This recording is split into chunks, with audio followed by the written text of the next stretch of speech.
que eu poderia hoje trazer como uma reflexão bíblica nesse tempo, nessa data tão especial. E fiquei pensando no que será da Libertas daqui a alguns anos. Porque, ao mesmo tempo que a gente fica pensando como foi a nossa trajetória, a gente fica pensando como será essa... Oi? Não precisa não, pode deixar aí. Obrigado, Fábio. Como será essa trajetória daqui a alguns anos? Eu tive hoje, essa semana, melhor dizendo, em São Paulo, estudando lá, num curso que eu estou fazendo, e um dos vídeos que a gente assistiu lá foi um vídeo que me impactou muito. Foi um vídeo de um escritor que é pastor, plantador de igreja também, e ele visitou uma comunidade no interior dos Estados Unidos que se transformou num museu. E eu fiquei pensando, como que uma igreja que pode ter tanta vitalidade, que pode ter uma história tão bonita, pode se tornar um museu? Eu queria passar, antes da gente ler o texto que eu separei para a gente refletir hoje, esse vídeo.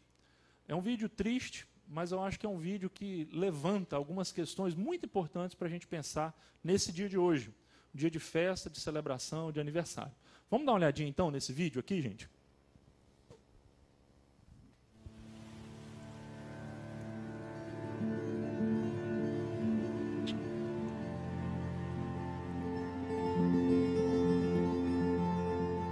I'm standing in a museum that used to be a church. In 1887, Pastor Henry and his wife Grace planted this church in a one-room schoolhouse just down the road. And in 1888, they were able to build this building. And they passed on their love for this community because of the gospel to a generation. And things were going really well. But 2 generations after this church was planted, it died. And you can see the pictures behind me of the faithful members of this congregation. And many of them lie in the graveyard behind the church. This church had a man crisis. It was men who made this church come alive, and it was probably men who caused this church to die. In churches, when men stop investing in younger men stop caring.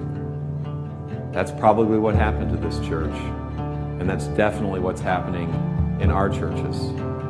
Older gentlemen do not know how to finish well. They don't know how to invest. And so middle-aged men don't know how to stay married. They don't know how to stay connected to the hearts of their children. And so younger men don't even want to be men. And so younger men are prolonging their adolescence. And they're doing this residentially. Guys in their 20s and early 30s, a third of them live with their parents. That's a 100% increase in the last 20 years. They're doing it professionally. Men 18 to 42 will change jobs 11 times. They're doing it recreationally. The average age of a video game user is 35 years old. And so when these men finally stop fondling the controller, they fondle themselves. Every second of every day, $3,000 is spent on pornography. Every second. We need better men, which means we need better pastors.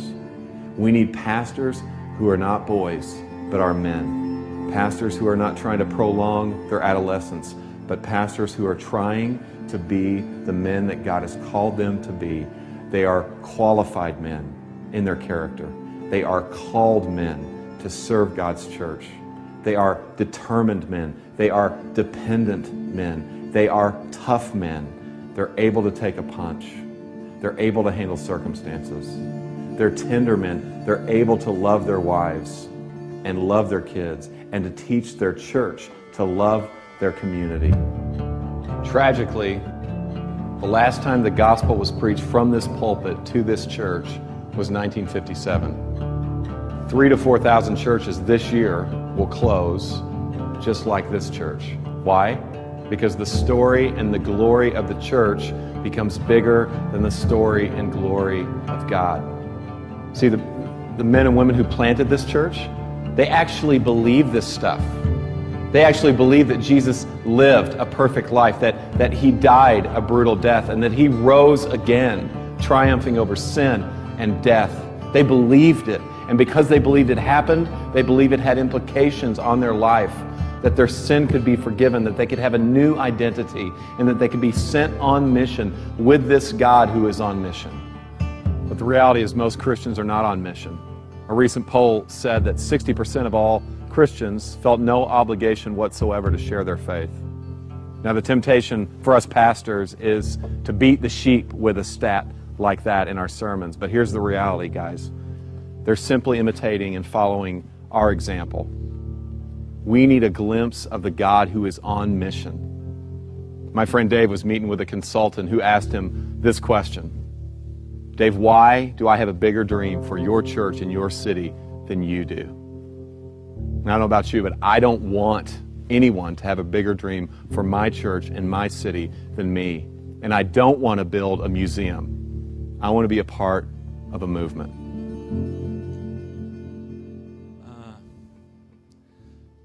Eu fiquei pensando sobre esse vídeo, sobre como uma igreja que tem tanta vitalidade pode morrer em 2 gerações, 2 ou 3 gerações.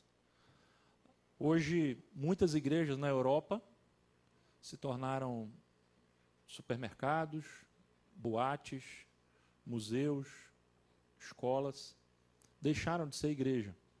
Nos Estados Unidos, a mesma coisa tem acontecido. Aqui no Brasil, o número de desigrejados, de 100 igrejas, já é esse grupo já é o grupo que mais cresce dentre todos os segmentos religiosos no nosso país. A pergunta é, será que nós aqui no Brasil vamos começar a experimentar o que se viu e o que se vê na Europa e nos Estados Unidos? Fiquei pensando nisso e pensando numa palavra para trazer hoje de desafio, de olhar para frente aqui para a nossa comunidade. E essa palavra é a carta que Jesus escreve para a igreja de Éfeso. A igreja de Éfeso é uma igreja extraordinária. E aqui no livro de Apocalipse, no capítulo 2, os 7 primeiros versículos, tem, dentro daquela parte conhecida das 7 cartas do Apocalipse, tem a primeira delas, que é para essa igreja, a igreja de Éfeso. E eu queria ler e refletir com vocês algumas questões rápidas a partir dessa carta aqui. Diz o seguinte: ao anjo da igreja em Éfeso, escreva: estas são as palavras daquele que tem as 7 estrelas em sua mão direita e anda entre os 7 candelabros de ouro. Conheço as suas obras, o seu trabalho árduo e a sua perseverança. Sei que você não pode tolerar homens maus, que pôs à prova os que dizem ser apóstolos, mas não são, e descobriu que eram impostores. Você tem perseverado e suportado sofrimentos por causa do meu nome, e não tem desfalecido. Contra você, porém, tenho isto: você abandonou o seu primeiro amor. Lembre-se de onde caiu. Arrependa-se e pratique as obras que praticava no princípio. Se não se arrepender, virei a você e tirarei o seu candelabro do lugar dele. Mas há uma coisa a seu favor. Você odeia as práticas dos nicolaítas, como eu também as odeio. Aquele que tem ouvidos, ouça o que o Espírito diz às igrejas. Ao vencedor, darei o direito de comer da árvore da vida que está no paraíso de Deus. Vamos fazer mais uma oração?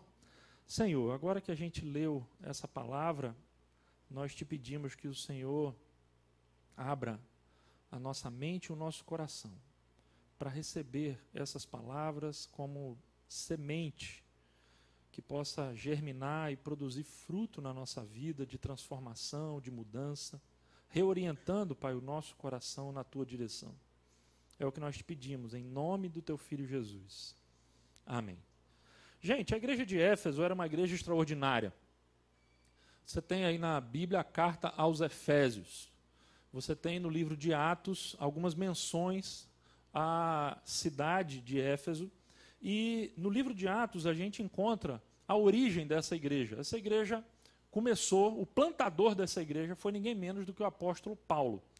Para você ter uma ideia, Éfeso foi a cidade onde Paulo permaneceu por mais tempo em toda a sua vida.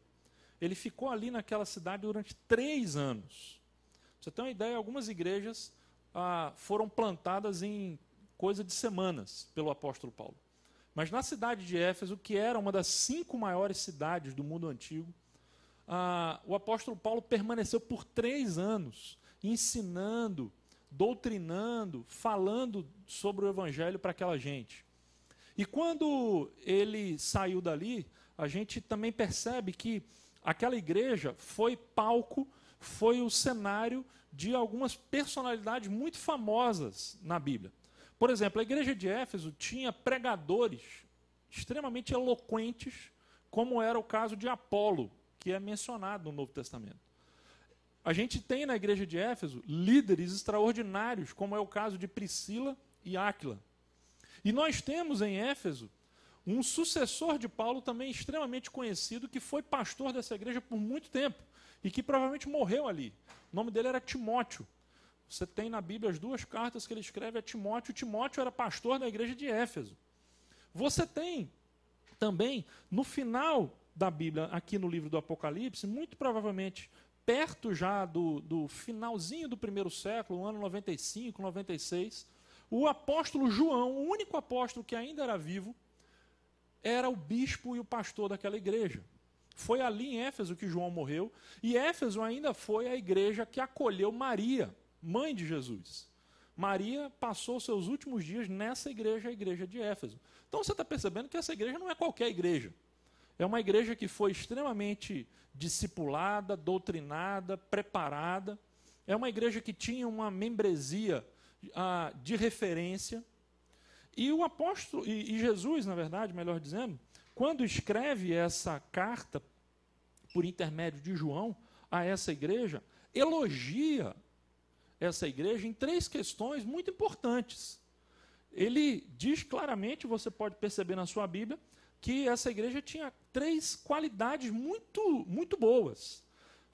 Ele fala aqui do trabalho árduo, ele fala da perseverança e ele fala também do zelo doutrinário. Algumas vezes ele diz aqui, não pode tolerar homens maus, que pôs à prova os que dizem ser apóstolos. Eu fico imaginando que esse pessoal hoje ia ser uma igreja que ia desmascarar muita gente, porque essa coisa de o sujeito levantar e dizer que é apóstolo não é novidade. Aqui já existia isso. Só que essa igreja era uma igreja que tinha discernimento, sabedoria. Era uma igreja instruída. Então é uma igreja que tinha trabalho árduo, que tinha perseverança, que tinha zelo doutrinário. No entanto, é uma igreja que estava experimentando a ausência de um pequeno detalhe. Quando você lê no versículo de número 4, ele vai dizer, contra você, porém, tenho isto. Apenas uma coisa. Você abandonou o seu primeiro amor. E aí, gente, sem amor, conforme a gente lê na Bíblia, nada faz sentido. Paulo disse que se alguém for capaz de falar todas as línguas do mundo, ter o dom de línguas e falar todos os idiomas humanos, e ainda assim, ainda se sobrar o dos anjos, falar o dos anjos também, mas se não tiver amor, isso não vai ter proveito algum. Se o sujeito entregar o próprio corpo para ser queimado, sem amor, não vai ter valor algum. Se ele tiver conhecimento, sabedoria, for capaz de desvendar todos os mistérios, não tiver amor, não vai adiantar. É por isso que a gente pode perceber, então, que nessa igreja, as virtudes que essa comunidade tinha, elas foram degeneradas, justamente por causa da falta de amor.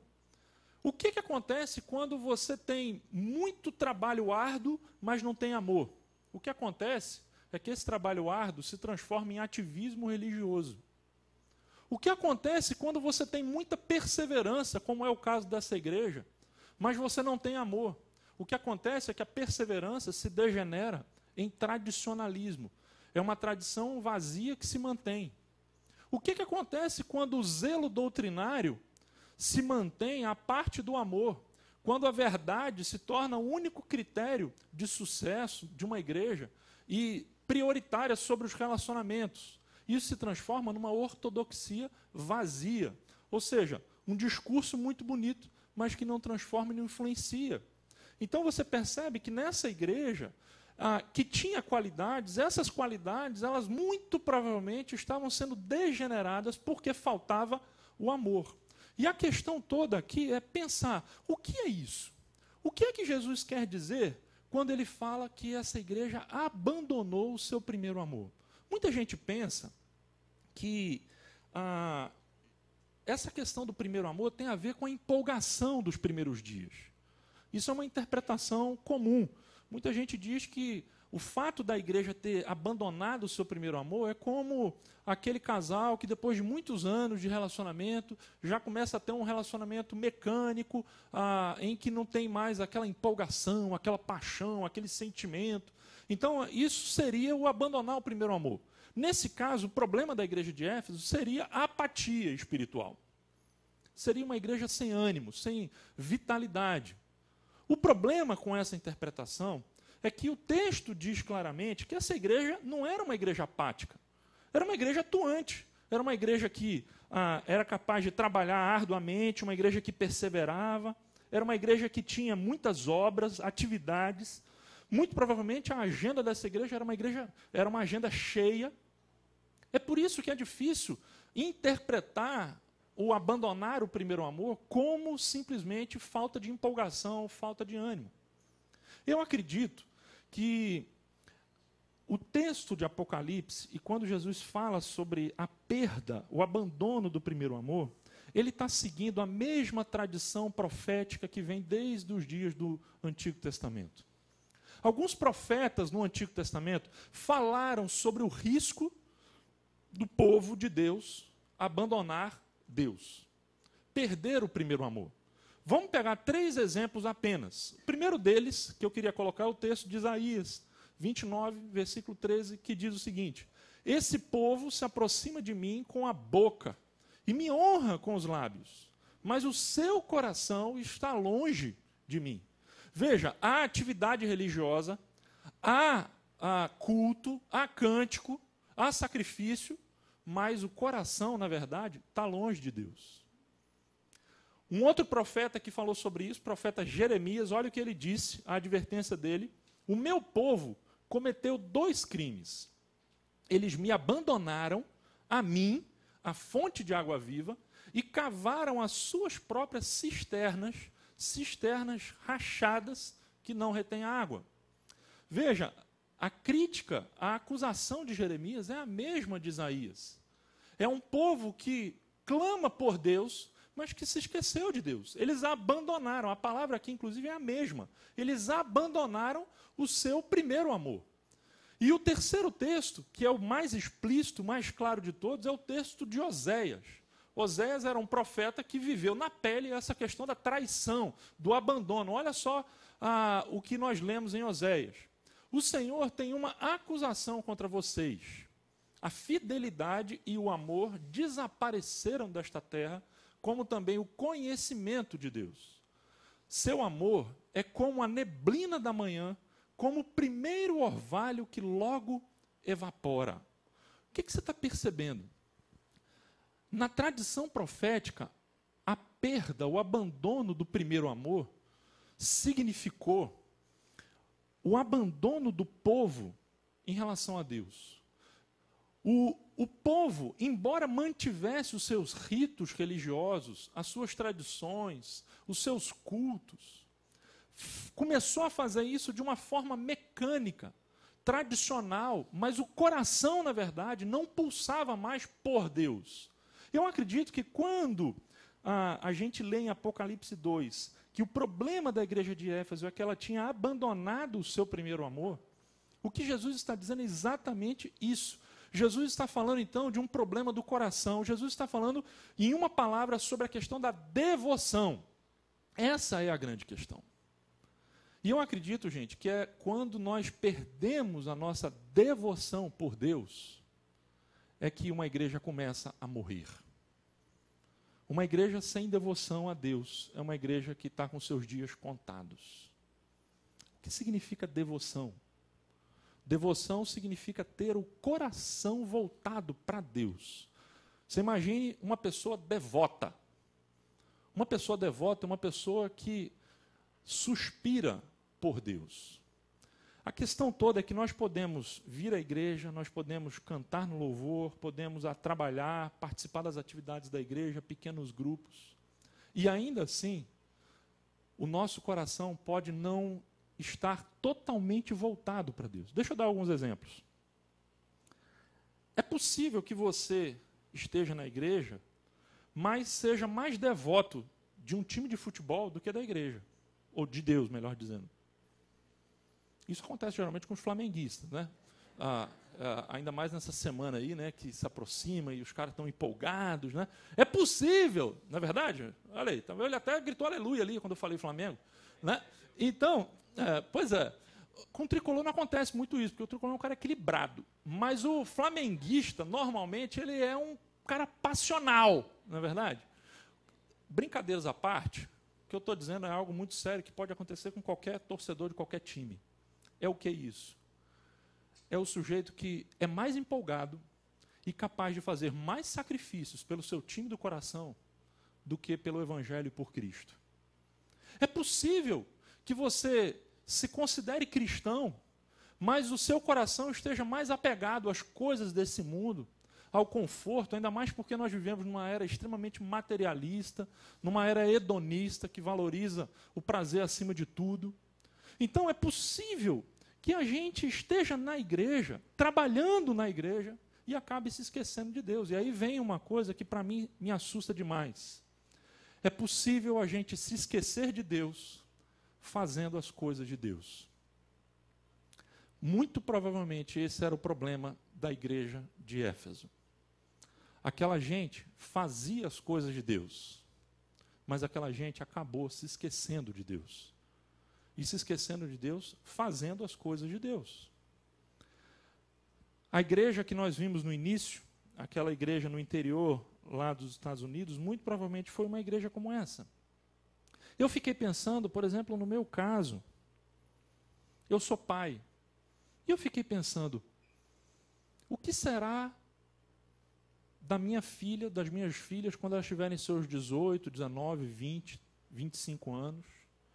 Será que eu vou ter transmitido a fé que os meus pais que estão aqui hoje, muito bom, transmitiram para mim, para as minhas filhas? Será que eu vou ser capaz de pegar esse bastão que eu recebi e entregar para ela continuar na corrida? Será que nós, como comunidade, seremos capazes de pegar o bastão que nós recebemos e entregar para a próxima geração que virá depois de nós?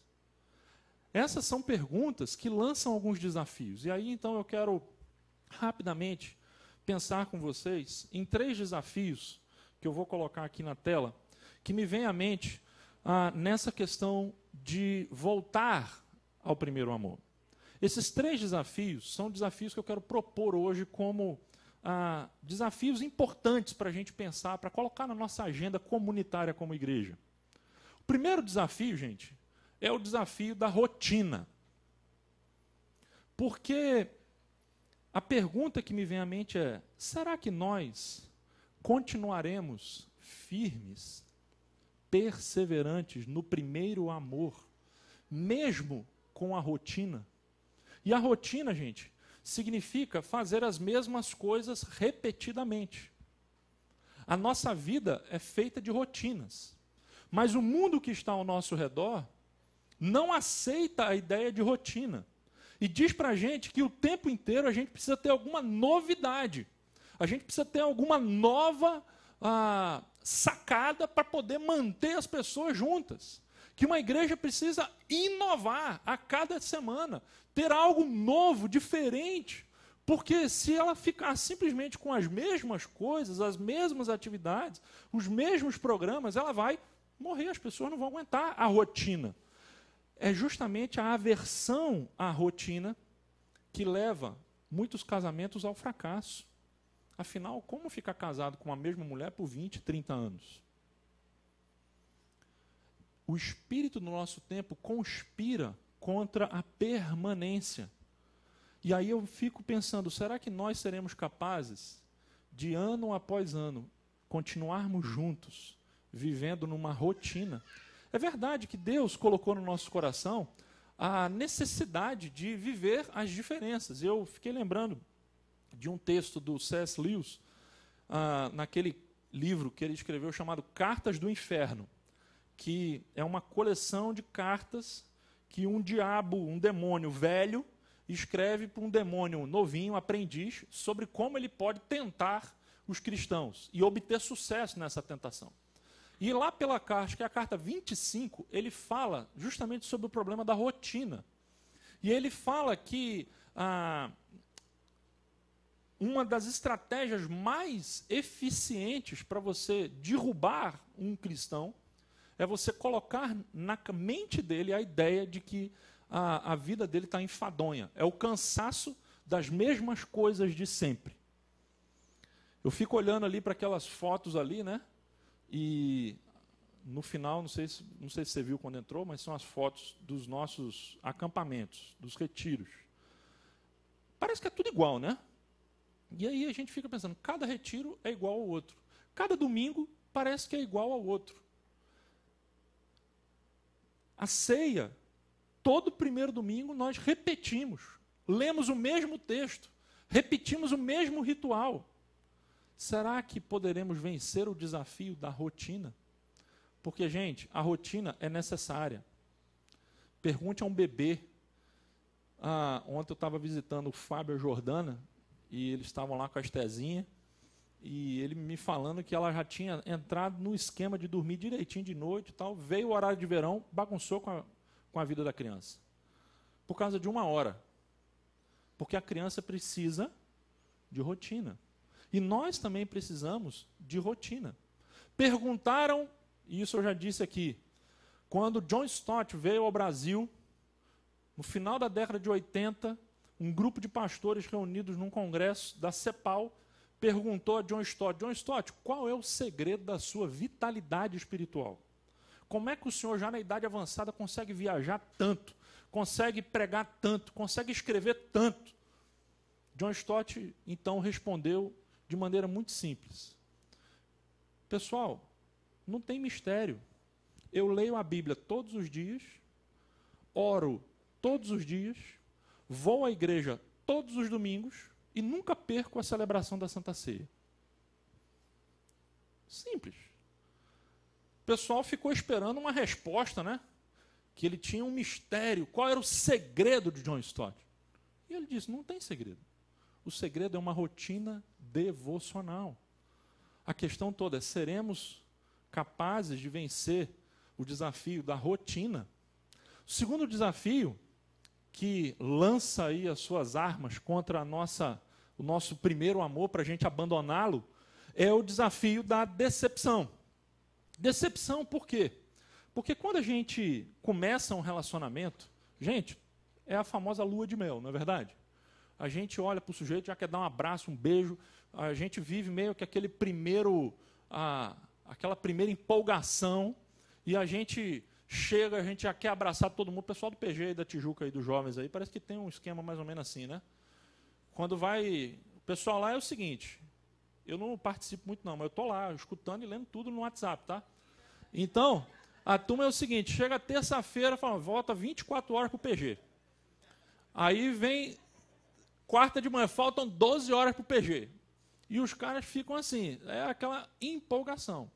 A questão, gente, é que isso, que é maravilhoso, que é a paixão, ela não perdura.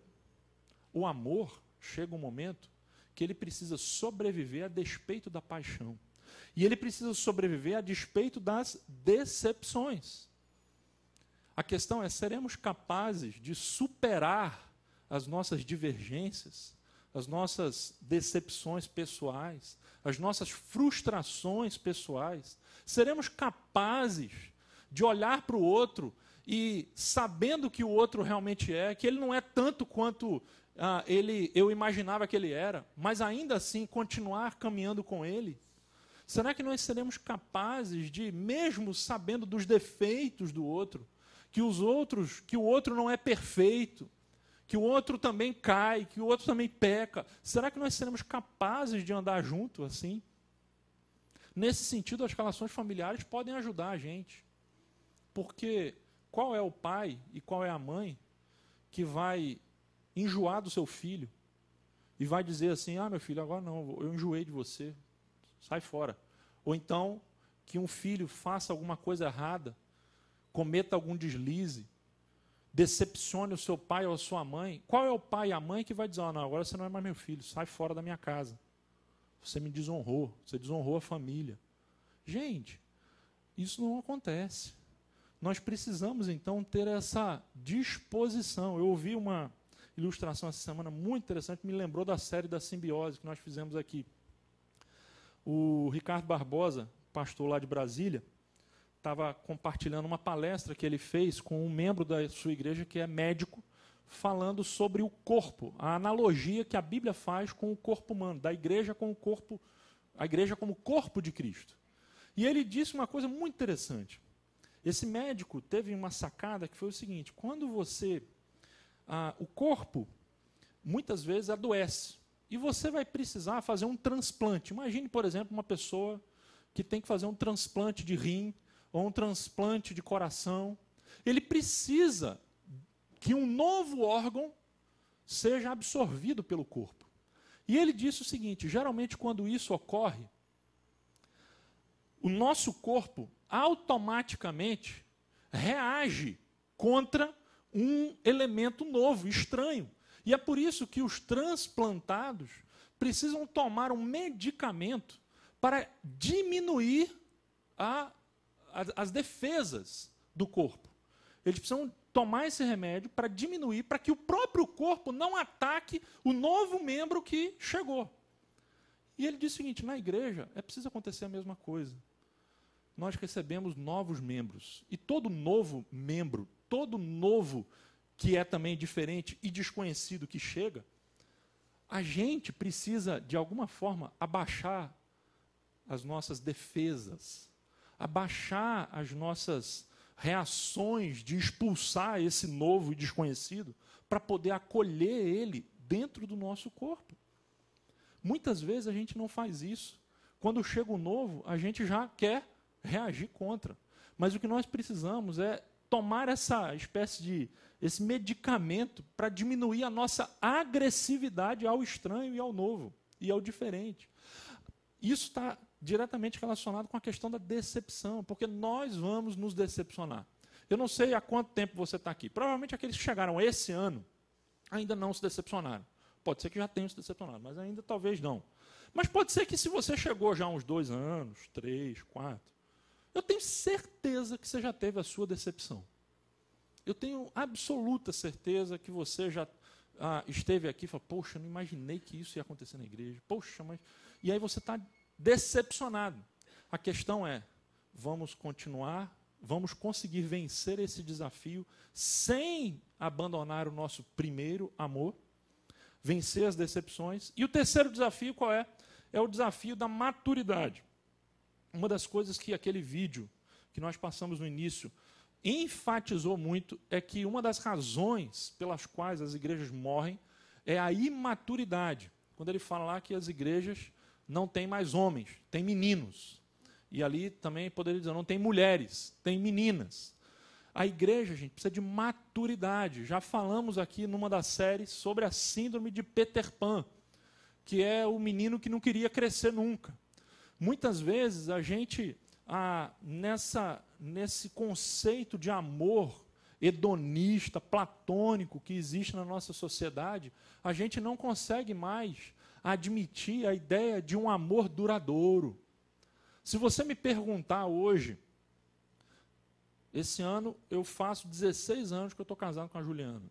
Se você me perguntar hoje, quando você, Clinton, olha para a Juliana, você sente fisicamente a mesma coisa que você sentia quando você começou a namorar com ela? Homens aí que já estão casados há mais tempo vão responder, não quebra meu argumento. mas a verdade é que não. Ah, mas então você não ama? É claro que amamos. Amamos até mais. Mas a questão, gente, é que é um amor diferente. O amor amadurece. O amor de homem não é um amor de criança. Não é o amor do menino. Não é... quando a gente lê os profetas, me lembro que Jeremias tem uma parte lá que é muito interessante, falando de Israel, e ele diz, Israel, você é como uma jumenta selvagem no cio. Você... É verdade. Você parece uma... Choca, não choca você? Pois é, mas leia Jeremias capítulo 2. Você vai ver a acusação de Deus a Israel, falando, você, Israel, parece uma jumenta selvagem no cio. Você está à procura de alguém, de um Deus, você quer fugir, você é incapaz de ser fiel. Gente, não abandonar o primeiro amor é ser fiel a Deus. É entender que Deus é, de fato, a maior e a mais importante realidade da nossa vida. Não podemos nos esquecer da razão pela qual a gente está reunido aqui. E essa razão é Deus. Não é o pastor, não é a igreja, não é o ar-condicionado, o bolo, não é nada disso. O que nos une é Cristo. É a ideia de que Ele nos reconciliou com o Pai. É isso que nos une. Seremos capazes, então, de enfrentar esses 3 desafios que conspiram contra o primeiro amor? O desafio da rotina, o desafio da decepção, o desafio da maturidade, ou eu diria imaturidade. Será que nós vamos vencer esses desafios? Porque o apelo que Cristo fez à igreja de Éfeso é simples. Olha só o que o apelo diz. Lembre-se de onde caiu. Arrependa-se e pratique as obras que você praticava no princípio. Lembre-se de onde caiu. Eu queria que você tivesse um tempo hoje, agora, nesse tempo em que a gente está celebrando mais um aniversário da nossa comunidade. E lembre-se. E aqui eu quero falar assim, lembre-se de onde caiu, eu quero fazer uma adaptação disso. E eu quero pensar, lembre-se do dia que você chegou aqui. Lembre-se da primeira vez que você participou de um culto aqui na comunidade Libertas. Aquilo que você experimentou, você acha que vale a pena preservar? Lembre-se dos primeiros dias. Lembre-se das primeiras experiências. Será que há algo a se resgatar? Será que há algo pelo qual você e eu precisamos nos arrepender e dizer assim, Senhor, realmente eu fui deixando acumular sujeira, eu fui deixando acumular, eu fui aí me afeiçoando a outros falsos deuses na minha vida, fui perdendo a minha devoção, e hoje eu estou num momento em que eu experimento uma espécie de frieza, apatia espiritual, já não leio mais a Bíblia como eu lia, já não oro mais como eu orava antes. Essa é uma ocasião para, quem sabe, você reatar os laços, para você voltar para casa. Porque, gente, a grande pergunta, e eu quero terminar com isso, a grande pergunta de Deus para a gente, não é se a gente será capaz de ter um zelo doutrinário extraordinário. A grande pergunta não é a da tradição, de preservar a perseverança. A grande pergunta não tem a ver com o trabalho, quanto você é capaz de fazer para Deus. A grande pergunta, gente, é a pergunta que Jesus fez para Pedro. A última pergunta que Jesus fez para Pedro. Depois que Pedro tinha negado Jesus, quando Jesus encontra com Pedro na praia, faz um churrasquinho de peixe com Pedro, e ali ele lança uma pergunta. E ele diz simplesmente isso. Pedro, tu me amas? Essa é a pergunta. A sua resposta, imagine você no lugar de Pedro, tendo negado o mestre 3 vezes. Pedro vai dizer, sim, Senhor, o Senhor sabe que eu te amo. E aí Jesus repete, porque a pergunta é muito importante. Ele fala, Pedro, Você me ama mesmo? E Pedro, claro, Senhor, o Senhor sabe que eu te amo. E na terceira vez, Jesus repete a pergunta e diz, Pedro, realmente você me ama? Pensa direitinho, Pedro. Olha o que aconteceu. E Pedro, com coragem, com honestidade, e eu acredito que com os olhos cheios de lágrimas, ele vai dizer, Senhor, o Senhor sabe que eu vou pisar na bola. O Senhor sabe todas as coisas. O Senhor sabe, eu neguei, e eu posso eventualmente negá-lo com as minhas palavras e com as minhas atitudes. Mas, Senhor, a experiência que eu tive contigo foi genuína e foi verdadeira, e eu não quero abrir mão disso. O Senhor sabe que eu te amo. O Senhor sabe que lá no fundo, por trás da minha negação, eu amo o Senhor. Eu posso ter me desviado, eu posso ter me apegado aí a algumas coisas erradas ao longo do caminho, contaminado a minha alma, mas o Senhor sabe, Senhor, que lá no fundo eu amo o Senhor.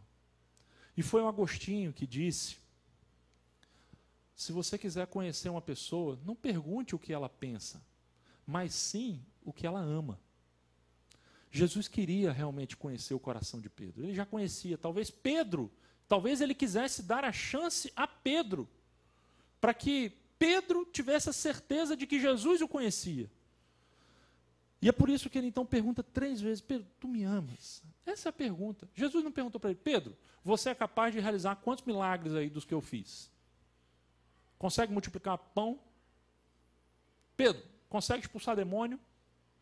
Pedro, consegue repetir o Sermão do Monte? Pedro, quantas parábolas você decorou? Não foi nenhuma dessas perguntas. A pergunta foi simples. Pedro, tu me amas? Porque quando a gente ama, a gente é capaz de ir a qualquer lugar e a fazer qualquer coisa. Porque a gente ama.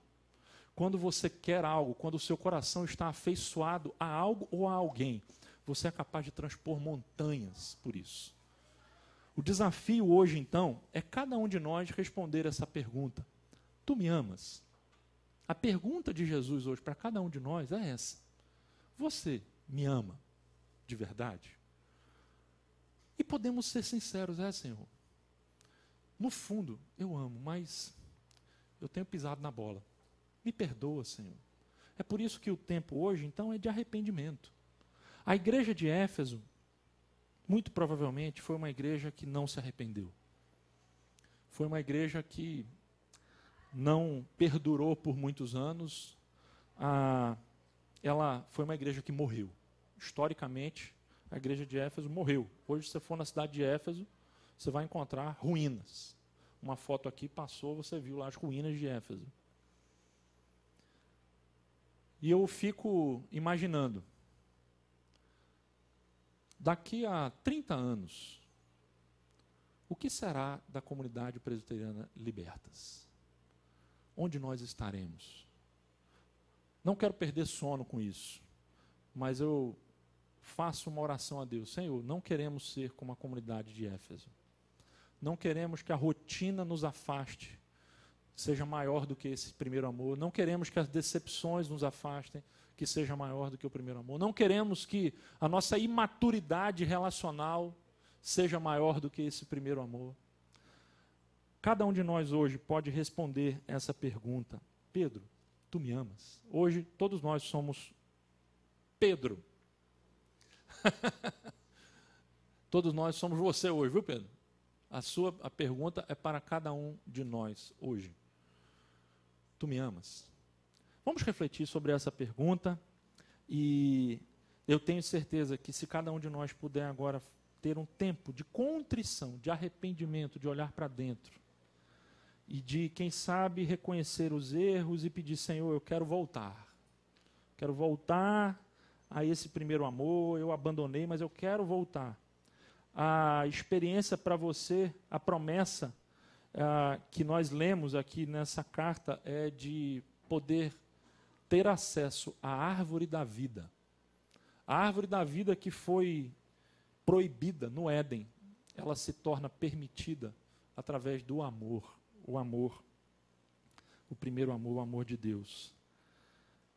Lembre-se, o muito sem amor é nada. diante de Deus. Mas o pouco, feito com amor, é mais do que suficiente aos olhos de Deus. Vamos orar?